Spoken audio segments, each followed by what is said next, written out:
much. That was the best reaction I've had in weeks. So good. Is everybody having a wonderful day? So good. All right, we are going to do a favorite story of mine. Does everyone here like stories? Yes! Shout out the name of your favorite story. Deadpool, that's creative, that's great. I think we're gonna go with the request right here. I think it was you, it was a general area thing. This is the story of Cinderpool. Yeah, it's a good one. Gets requested all the time. Nobody likes Little Red Riding Pool. That's a weird one. I know, well thank you, I'm not doing it. That's not real. All right, here we go.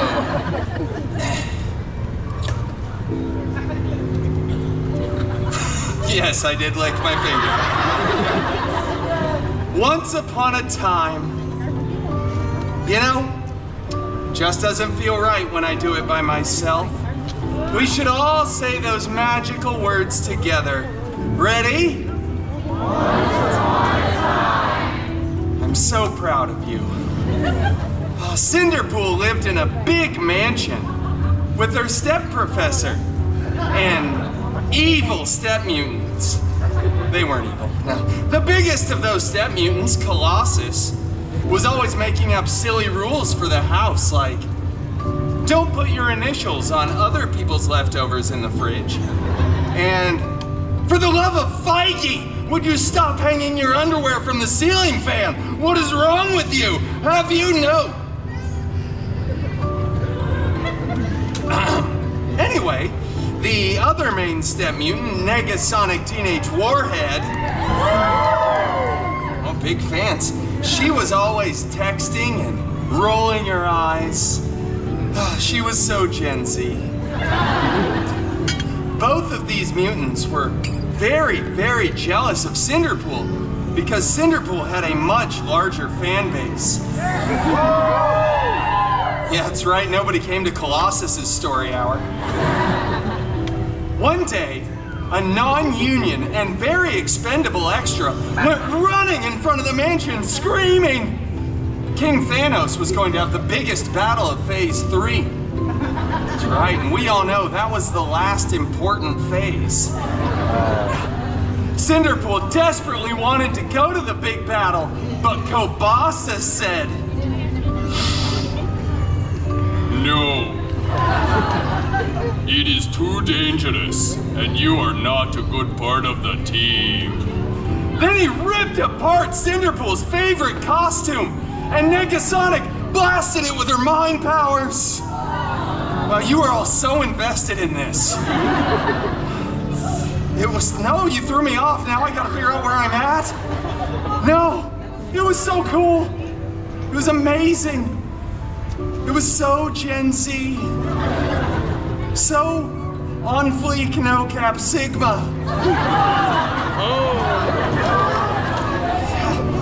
Cinderpool was distraught as he stumbled out onto the mansion grounds, weeping, desperately trying to get that Oscar.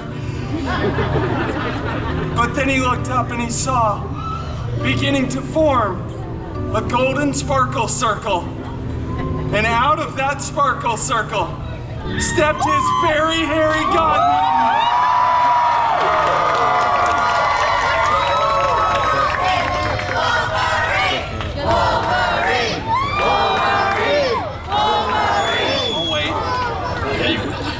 They're done, okay.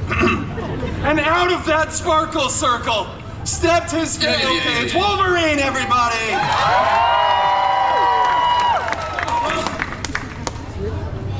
Oh, fairy god mutant Wolverine! I desperately want to go to the big battle, but my mean step mutants destroyed my costume. Shut up. He said lovingly. What? I'm doing a story, okay? I can't go to the battle if I don't have a new costume. You're the fairy godmother. Do something with like a wand and a pumpkin. I don't know. Just get another costume then. And stop whining. God. Wow, with that sage and somewhat Australian life advice, Cinderpool ran to the wardrobe department, grabbed a new and freshly laundered costume, and headed to the big battle. He was late. Yeah, because he kept watching the trailer for the new Moana movie over and over. Boy, who asked for that? But when he got there, the Avengers were winning. Captain America looked so good in those pants. He looked around for his fairy god mutant Wolverine, who was... I'm going to Pim's. All right. It's okay. Disney didn't even own the rights to him at this point anyway. Cinderpool surveyed the battlefield and noticed on the stairs of the alien spaceship a single glove. He went over, picked that glove up, waved at the camera. Hi. It was an amazing glove. It was gold, encrusted with colorful jewels. There were 6 of them, not that that's relevant. And he said, I wonder who this fits, and put it on. After some buzzing, whirring, and clicking, it was a perfect fit. Then all the Avengers start screaming, but you can't hear them over Tony Stark, who's just going, no, take that thing off. I want the sacrificial moment. If I have to come back again, I'll be doomed. Doomed. Yeah, 20 of you got the joke. It's fine. And then all the Avengers together yell, do not snap. So you know what Cinderpool does. Cinderpool snapped. Both physically and mentally. He does that all the time. Just kept snapping over and over. People were disappearing, reappearing. There were dogs falling out of the sky. Everybody's crying. Tony said I love you like 3,000 times. It was so expensive for the VFX department. But eventually Cinderpool stopped. Everybody was back. And Cinderpool was the hero who saved the universe.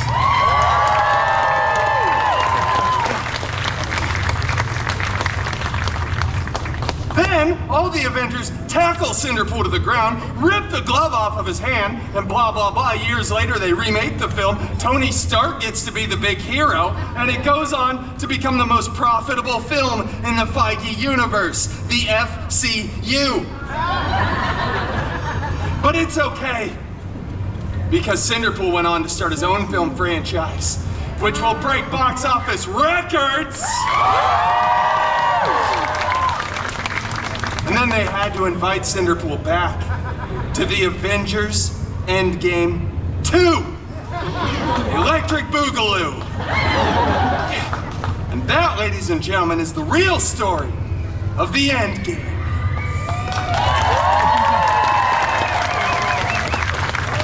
Did I start doing Cinderella? That's fine, we all enjoyed it. Thank you all so much for coming to Storytime with Deadpool. You were wonderful. Wow.